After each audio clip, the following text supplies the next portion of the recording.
राम राम दोस्तों, मैं भगवान राम का वंशज अभयवीर आपका आपके चैनल में हार्दिक स्वागत एवं अभिनंदन करता हूं। दोस्तों, आज मैं आपको राम मंदिर के द्वितीय तल के सबसे नए निर्माण कार्यों के संबंध में सबसे एक्सक्लूसिव एवं नवीनतम जानकारी प्रस्तुत करूंगा। 16वीं सदी में प्रभु श्री राम के मंदिर के लिए अपने प्राणों का सर्वस्व बलिदान देने वाले हजारों वीरों के प्रतीक इस चैनल में प्रभु श्री राम की आत्मा का वास है, और जहां आत्मा का वास होता है वहां परमात्मा की अपार कृपा दृष्टि अवश्य प्राप्त होती है। अतः इस चैनल से पूरी आत्मीयता एवं श्रद्धा भक्ति भाव से जुड़ें और कमेंट बॉक्स में जय श्री राम जरूर लिखें।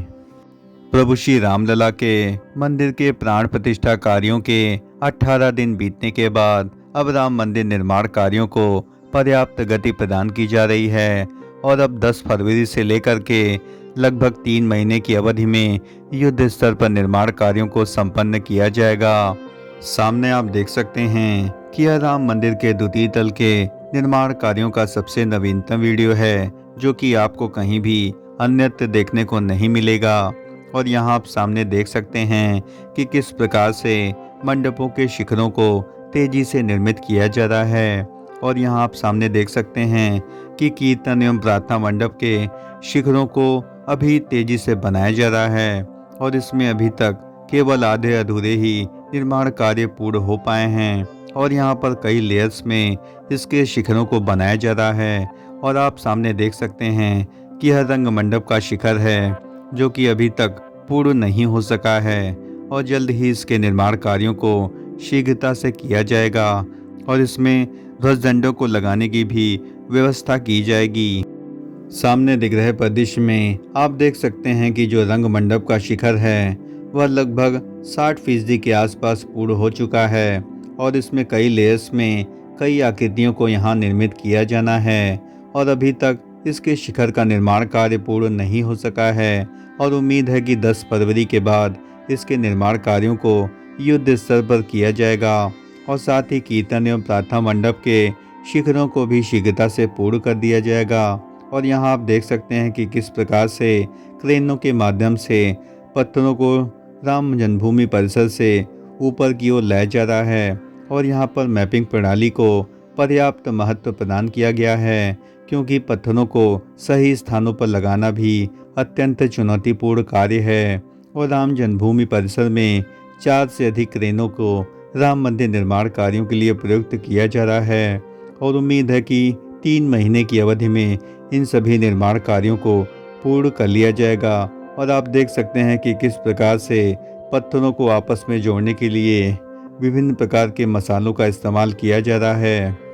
सामने आपको नृत्य मंडप का शिखर भी दिख रहा होगा, जो कि काफ़ी अधिक मनमोहक प्रतीत हो रहा है। और यहाँ पर जो विभिन्न लेयर्स में आकृतियाँ बनी हुई हैं वे काफ़ी अधिक मनमोहक लगती हैं, और इसका निर्माण कार्य अर्धचंद्राकार आकृति में किया गया है, जो कि काफ़ी अधिक मनमोहक लगता है। राम मंदिर निर्माण कार्यों में शिलाओं के चयन के विषय में मैंने आपको पूर्वज जानकारी दी थी कि श्री राम जन्मभूमि कार्यशाला यानी कारसेवकपुरम स्थित कार्यशाला में 30 साल पुराने तराशे हुए पत्थरों से राम मंदिर के प्रथम एवं द्वितीय तल एवं परकोटा के निर्माण कार्यों को संपन्न किया जा रहा है। और मैं आपको स्पष्ट कर देना चाहता हूँ कि राम मंदिर का जो भूतल परिसर है, यानी जो ग्राउंड फ्लोर परिसर है, उसमें हर प्रकार से नई शिलाओं का इस्तेमाल किया गया है, जो कि राजस्थान के सिरोही एवं बंसी पहाड़पुर से लाई गई हैं। और इन सभी पत्थरों को बंसी पहाड़पुर एवं भरतपुर में ही तराशा गया है, और इसमें मुख्य रूप से पिंक सैंडस्टोन एवं रेड सैंडस्टोन का बहुतायत इस्तेमाल किया जा रहा है। राम मंदिर के निर्माण कार्यों की सबसे नवीनतम प्रगति की बात करें तो ऊपरी तल के जो निर्माण कार्य हैं उनका 80% भाग पूर्ण किया जा सका है, और प्राण प्रतिष्ठा कार्यों से पहले मंदिर का जो भूतल यानी ग्राउंड फ्लोर परिसर है उसे पूर्ण रूप से तैयार कर दिया गया था। राम मंदिर के सेकेंड फेज के निर्माण कार्यों में मुख्य रूप से 6 शिखरों का निर्माण कार्य किया जाना है, और वर्तमान परिस्थिति में केवल नृत्य मंडप के शिखर निर्माण कार्यों को ही पूर्ण किया जा सका है। और मुख्य रूप से अब रंग मंडप एवं कीर्तन एवं प्रार्थना मंडप के शिखरों का निर्माण कार्य सेकेंड फेज में मुख्य रूप से किया जाएगा और इसके प्रारंभिक चरण में लगभग 3 महीने की अवधि में इन सभी तीनों मंडपों के शिखरों का निर्माण कार्य पूरा किया जाएगा।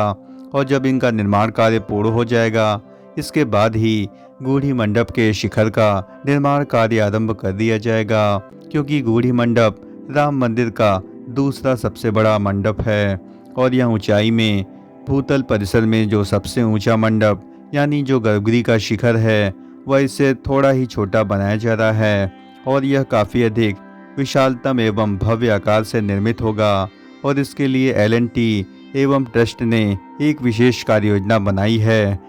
गूढ़ी मंडप के शिखर निर्माण कार्यों के विषय में कार्यदायी संस्था एल&टी के प्रोजेक्ट मैनेजर विनोद मेहता जी ने हमें जानकारी दी कि गूढ़ी मंडप का जो शिखर है वह विशाल आकृति से बनाया जा रहा है और वर्तमान में इसे तिरपाल के द्वारा ढक दिया गया है और उम्मीद है कि इसके निर्माण कार्यों को आरंभ होने के बाद इन सभी तिरपाल को हटा दिया जाएगा, क्योंकि श्री राम जन्मभूमि परिसर में अभी दर्शनार्थियों को दर्शन की व्यवस्था की जानी है और वे सभी इसी गूढ़ी मंडप से होते हुए रामलला के दर्शन प्राप्त कर रहे हैं। और उम्मीद है कि इसका निर्माण कार्य कई फेज में किया जाएगा, यानी थोड़े थोड़े हिस्सों को धीरे धीरे निर्मित करते हुए इसके शिखर को शीघ्रता से पूर्ण किया जाएगा। गूढ़ी मंडप के शिखर निर्माण कार्यों में जो सबसे बड़ी बाधा सामने आ रही है कि इसके निर्माण कार्यों में तत्काल शटरिंग की जाएगी और शटरिंग होने की वजह से श्रद्धालुओं को दर्शन करने में बाधा उत्पन्न हो सकती है। अतः इसके निर्माण कार्यों में अभी शीघ्रता नहीं बरती जाएगी, बल्कि धीरे धीरे कई फेजेस में इनके निर्माण कार्यों को पूर्ण किया जाएगा। और उम्मीद है कि अभी राम मंदिर में तीनों शिखरों के निर्माण कार्यों को ही मुख्य रूप से प्रमुखता दी जाएगी, जिसमें रंग मंडप के शिखर, कीर्तन एवं प्रार्थना मंडप या जिसे भजन मंडप भी कहते हैं, उसी के निर्माण कार्यों पर अभी वर्तमान में फोकस किया जाएगा। और जब यह निर्माण कार्य पूर्ण हो जाएंगे तो शटरिंग लगा करके गूढ़ी मंडप के निर्माण कार्यों को कई खंडों में किया जाएगा। और इसमें जो मुख्य रूप से दिक्कतें सामने आ रही हैं कि इसकी जो कार्य योजना है वह काफ़ी अधिक महत्वपूर्ण मानी जाती है, क्योंकि यहाँ मैपिंग कार्यों के साथ साथ यहाँ निर्माण की जो डिज़ाइन है वह किस प्रकार से निर्मित की जानी है, इसके लिए जो मुख्य वास्तुकार हैं चंद्रकांत सोमपुरा जी से पर्याप्त रूप से परामर्श किया गया था। और इस विषय में अभी वह प्राण प्रतिष्ठा कार्यों के दौरान श्री राम जन्मभूमि परिसर में मौजूद थे और उन्होंने यहाँ पर निर्माण कार्यों का जायजा भी लिया। और इसकी चौड़ाई भी अन्य मंडपों से कई गुना अधिक होगी। अतः इसके शिखर के साथ साथ इसकी जो शिखर की संरचना है वह नागर वास्तुशिल्प के अनुरूप ही ढाली जानी है। अतः इसके निर्माण कार्यों को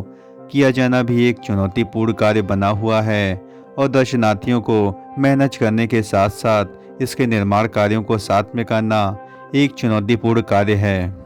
राम मंदिर का दर्शन करने वाले सभी श्रद्धालुओं को मैं एक विशेष सूचना प्रदान करना चाहता हूं, जिससे आपको काफ़ी अधिक सुविधा होगी और दर्शन करने में भी काफ़ी अधिक आसानी होगी, क्योंकि रामलला के दर्शन के लिए श्रद्धालु 3 लेनों से गुजरते हैं। और जब भक्तों की संख्या कम होती है तो इसमें से एक लेन को वीवीआईपी लेन बना दिया जाता है और इसके अतिरिक्त फास्ट लेन में जाकर के कम समय में रामलला का दर्शन भी किया जा सकता है, जिसका मुख्य कारण है कि दरअसल बिना सामग्री के जो श्रद्धालु जाते हैं उन्हीं के लिए फास्ट लेन तैयार की गई है। यानी आप कम से कम सामान लेकर जाएंगे तो इसी फास्ट लेन के द्वारा आसानी से आप रामलला के दर्शन कर पाएंगे और उन्हीं के लिए इस प्रकार की फास्ट लेन तैयार की गई है। और बैग आदि सामान लेकर जाने वाले भक्त उस लेन से गुजरते हैं जो यात्री सुविधा केंद्र की ओर से जाती है और यहाँ पर पहले भक्त अपने सामानों को निःशुल्क रूप से जमा करवाते हैं और इसके बाद रामलला का दर्शन करने जाते हैं, जबकि फास्ट लेन में वही भक्त जाते हैं जिनके पास कोई भी सामान नहीं होता है। अतः मेरा सभी श्रद्धालुओं से निवेदन है कि यदि आप होटल आदि में ठहरते हैं तो अपने सामान को वहीं रखने के बाद ही रामलला के दर्शन करने जाएं, ताकि आपको जल्द से जल्द रामलला के दर्शन प्राप्त हो जाएं, क्योंकि यहाँ पर घंटों लाइन में खड़े होकर के अपने सामानों को जमा करवाना पड़ता है और इसके बाद ही रामलला के दर्शन प्राप्त होते हैं। और परिसर में मोबाइल ले जाना भी प्रतिबंधित है और इस विषय में ट्रस्ट को जल्द से जल्द निर्णय लेना चाहिए।